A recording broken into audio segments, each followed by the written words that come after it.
Pessoal, a primeira turma do Supremo Tribunal Federal tornou o ex-presidente Jair Bolsonaro réu. Outros 7 aliados também viraram réus nessa ação e quem tem os detalhes é a Janaína Cabello. Ô Janaína, conta pra gente então como é que foi esse julgamento. Pelo que percebi, houve uma fala maior do ministro Alexandre de Moraes, o relator, mas depois os outros ministros, a maioria foi bem sucinta, né? Conta aí como que foi e as reações também. Bem-vinda. Pois é, Evandro, boa tarde a você, boa tarde a todos que nos assistem. Como você disse, foi unânime, né? E essa decisão da primeira turma em aceitar e receber na íntegra a denúncia da Procuradoria-Geral da República contra Jair Bolsonaro e esses 7 aliados ali, todos incluídos nesse núcleo crucial dessa suposta trama golpista, como foi ali denominado durante ali as investigações, a denúncia do Procurador-Geral da República. Então, foi uma sessão relativamente breve, né? Como ali já se esperava, foi a terceira sessão desse julgamento, porque ontem nós tivemos 2 sessões ali para que fosse feita ali a leitura do relatório, a leitura da denúncia, das sustentações orais dos advogados. Então, hoje foram apresentados os votos dos 5 ministros da turma. E aí, como você disse, começando com o voto do ministro relator, Alexandre de Moraes, que foi longo, ele tentou ser breve, né, Evandro, porque é uma denúncia muito complexa, é enorme. Então, tanto que antes ali de começar a sessão, ele até fez ali de caneta mesmo um resumo, ele tirou algumas partes do voto dele para tentar ser o mais breve possível, porque a ideia era mesmo terminar esse julgamento hoje de manhã, e aí, mas mesmo assim ele usou quase 2 horas ali da sessão para o seu voto. E aí ele disse que o que foi trazido na denúncia da Procuradoria-Geral da República são elementos ali robustos para acusar essas Jair Bolsonaro e mais 7 pessoas ali nessa suposta trama golpista. E ele disse o seguinte, que sobre a autoria a autoria do que é trazido ali na denúncia, há elementos ali suficientes para indiciar, mas que essa questão toda vai ser avaliada posteriormente, agora nessa nova fase processual, mas que a questão da materialidade aí se comprova sim, né? Ou seja, que houve sim delito, tanto que nessa audiência, nesse julgamento, na sessão de hoje, ele mostrou ali durante o voto um vídeo dos atos do 8 de janeiro, mostrando ali, comprovando que foram ataques ali feitos com bastante violência, mas que essa questão ali da autoria agora vai ser decidida nessa nova fase, até o julgamento desses 8 acusados, o que deve acontecer ainda neste ano, né, para que não acabe não influenciando aí as eleições do ano que vem, e aí sim se decidir se eles serão condenados ou não, porque agora começa aquela fase de audiência de instrução, onde são ouvidas as testemunhas de acusação, de defesa, enfim. A gente separou um trechinho, Evandro, do que o ministro disse no voto dele, a gente vai ouvir agora. E nós temos a tendência, infelizmente, de esquecendo. E as pessoas de boa fé que têm esse viés de positividade acabam sendo enganadas pelas pessoas de má fé que, com notícias fraudulentas e com milícias digitais, passam a querer criar uma própria narrativa, como disse ontem, de velhinhas com a Bíblia na mão, de pessoas que estavam passeando, estavam com batom, e foram lá passar um batonzinho só na estátua.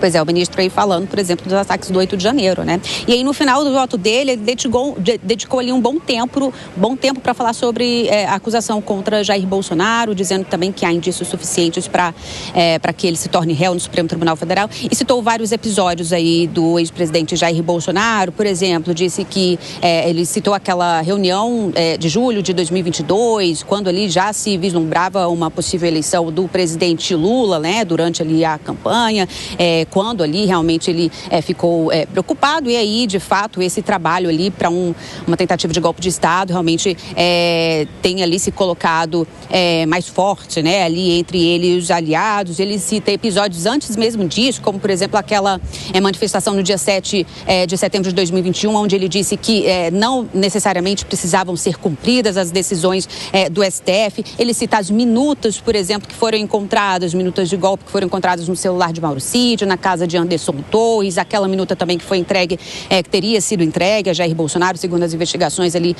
pelo general Mário Fernandes, incluindo ali um plano para assassinar autoridades. E aí Moraes também cita ali que, por determinação de Bolsonaro, os nomes do presidente do Senado na ocasião, Rodrigo Pacheco, e do decano aqui da Suprema Corte, Gilmar Mendes, foram tirados desse plano para assassinar, né? Ficou ali apenas o nome de Moraes, de Lula e de Alckmin. Com relação à delação de Mauro Cid, porque ontem, no julgamento, houve aquela manifestação do ministro Luiz Fux, uma ponderação ali, dizendo que foram 9 depoimentos de Mauro Cid durante todo esse período de delação premiada, sempre ali com novas informações a cada depoimento que ele dava. O ministro Alexandre de Moraes, sobre isso, ele disse o seguinte: ele disse que não há nada que afaste a justa causa por recebimento de início da ação penal, porque as provas autônomas à delação colhidas pela PF de Mauro Cid já seriam suficientes para demonstrar justa causa, que cada depoimento de Mauro Cid foi corroborado por provas produzidas pela Polícia Federal.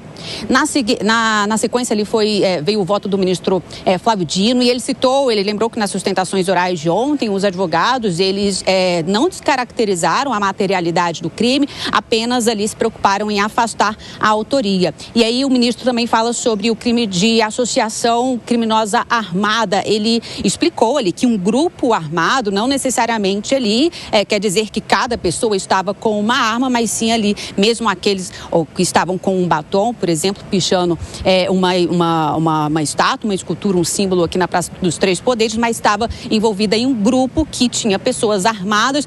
O ministro também lembrou o golpe de 64, e a gente vai ouvir um pouco do trechinho do que ele disse agora. E se diz também, querido ministro Fux, mas não morreu ninguém.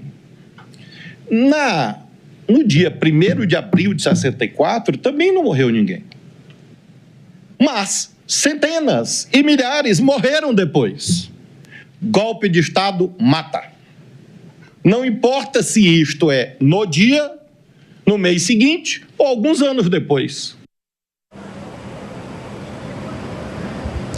E aí o ministro Luiz Fux, no voto dele, ele discutiu a questão do crime de golpe de Estado, porque a lei hoje disse que mesmo não sendo consumado, a tentativa de golpe de Estado já é um crime, né? Isso, aliás, é o que também acaba sendo usado como defesa ali por aliados de Jair Bolsonaro. E o ministro Luiz Fux diz o seguinte, que se fosse em tempos passados, jamais se caracterizaria a tentativa como crime consumado. A gente vai ouvir agora o que ele disse. Se o legislador cria tentativa como crime consumado, todo crime tem atos preparatórios, evidentemente. Todo crime tem tentativa, está na lei. Os atos não se consumam por razões alheias à vontade do agente. Então, tudo isso vai ser avaliado. Existe a tentativa do crime consumado de tentar. Existem atos preparatórios do crime consumado de tentar.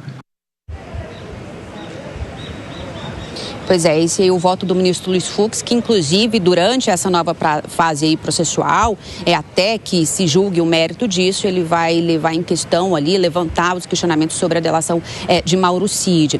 Bom, Evandro, então essa sessão terminou ali já perto de 13h, né? Ela foi relativamente breve para a votação ali, pela decisão unânime para aceitação dessa denúncia contra esses 8 acusados, que são do núcleo 1, porque temos outros 3 núcleos e já temos julgamentos marcados para o núcleo 2 e núcleo 3, que estão marcados para o mês de abril, e hoje também já foi decidida a data para serem julgadas as denúncias, né, para saber se tornam réus no Supremo ou não, aqueles que foram integrantes, que teriam sido integrantes de um 4º grupo. Isso vai acontecer em maio. Evandro. Muito obrigado pelas informações, viu, Janaína Camelo? Um ótimo trabalho para você.